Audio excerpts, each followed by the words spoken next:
आज हम लोगों ने चैप्टर 18 में inverting and non inverting amplifier को कवर कर। हमारे पास पहले है इन्वर्टिंग एम्पलीफायर।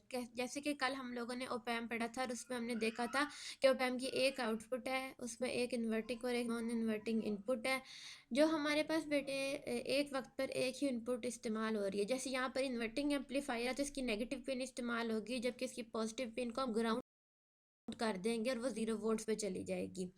जो हमारी नेगेटिव पिन है उसको हमने थ्रू आ रजिस्टर्स R1 हमने उसको वी इन दी है, हमारे पास इनपुट है। आज हमने लाइव सेशन के अंदर इस पूरे सर्किट को अच्छे तरीके से पढ़ लिया था और हमने आज लाइव क्लास के अंदर वर्चुअल ग्राउंड और एक्चुअल ग्राउंड को भी पढ़ा था।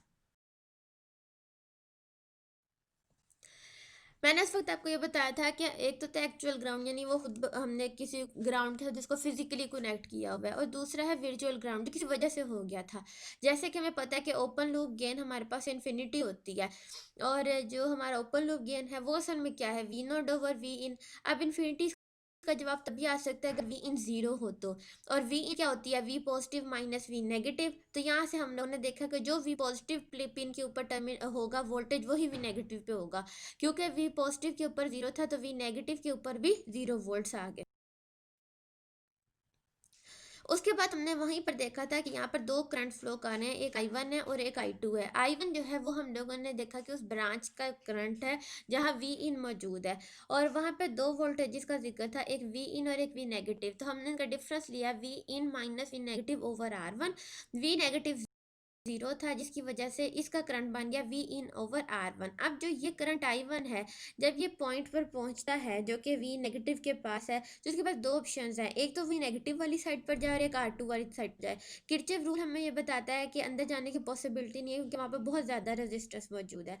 इस वजह से हम के पास जो वी वो जो ज़्यादा करंट है यानी मैक्सिमम करंट ओवरऑल हम कह रहे हैं यहाँ पर तकरीबन तमाम करंट जो है वो मूव कर जाएगा एज I2 जो ब्रांच का करंट है वो हमने V negative minus V nought over R2 से फाइंड किया है। वी नेगेटिव का जो वोल्टेज है वो 0 है, माइनस वी नॉट, ये हमने दोनों वैल्यूज़ निकाल ली, क्योंकि मैंने ये कहा है कि I1 is equal to I2। So इन दोनों को हम लोगों ने बेटे इक्वल रखा, यहाँ से हमने वी नोट ओवर वी इन यानी ओपन लूप गेन अपना निकाल लिया है, जो कहता है negative R2 over R1। Negative sign में बता रहा है कि हमारे पास इन्वर्जन होनी है, और R2 ओवर R1 ये इसका बेटे फार्मूला ड्राइव हुआ है। तो ये एक ईजियर वे है हम लोग के पास इन्वर्टिंग एम्पलीफायर को पढ़ने के लिए।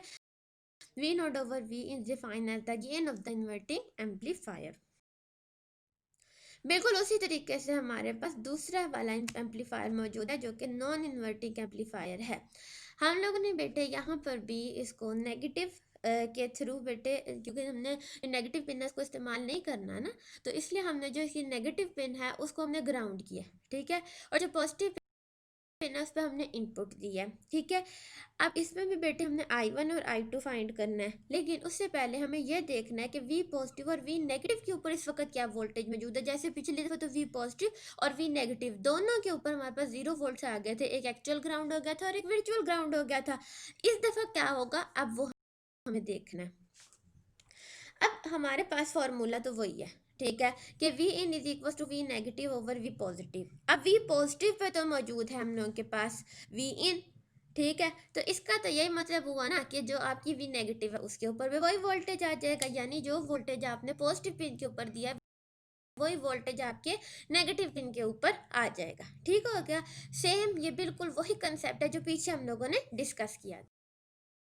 बेटे जिस तरह हमने पिछले वाले में लिया था उसी तरह बेटे हम इसमें लेंगे, क्योंकि पहला हमारा जो करंट है उसका एक साइड ग्राउंड है, ग्राउंड टूवर्ड्स बेटे वी नेगेटिव, तो zero minus V negative over R1, zero minus V in over R1, तो minus V in over R1 आ गया। इसी तरह जो करंट टू है बिल्कुल पिछले की तरह किरचॉफ रूल लगेगा इस पर। किरचॉफ रूल के मुताबिक ये अंदर पिन में नहीं जा सकता क्योंकि आगे इन्फिनिट रजिस्टर्स मौजूद है, तो V negative minus V nought over R2, इसमें इसकी वैल्यूज पुट करेंगे, हमारे करंट्स आगे, क्योंकि करंट I1 और I2 के इक्वल है।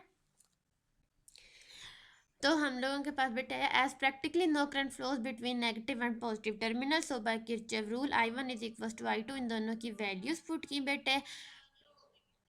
उसके बाद हम लोगों ने उसके बाद हम लोगों ने जो वी नेगेटिव है उसे एक साइड पर कर दिया और वी ओ नोड वाली टर्म्स एक साइड पे कर दी हैं। वी नेगेटिव को बेटे हमने सॉरी वी इन को बेटे हमने इसमें से ले लिया है कॉमन, कॉमन लेके V node over V negative V in करके हमारे पास गेन आ गया। ये गेन पॉजिटिव आया है, पिछला गेन नेगेटिव आया था, ये गेन हमारे पास पॉजिटिव आया है, जिससे पता चलता है कि वो इन्वर्टिंग है और ये नॉन इन्वर्टिंग है। उसके बाद हम लोगों के पास आती है बेटे एक example, find the gain of the circuit as shown in the figure. उसमें बेटे उसने हमें बताया कि R1 इन्फिनिटी है, R2 बेटे हम लोग के पास 0 है। आप इन वैल्यूज़ को पुट करेंगे क्योंकि बेटे जो हम लोगों के पास है वो जो फिगर है उसमें ये चीज़ नज़र आ रही है कि हम लोगों के पास जो ये नॉन इन्वर्टिंग बेटे यूज़ हुआ है, इसलिए हमने उसका फार्मूला इस्तेमाल किया और इसका आंसर 1 आ जाएगा।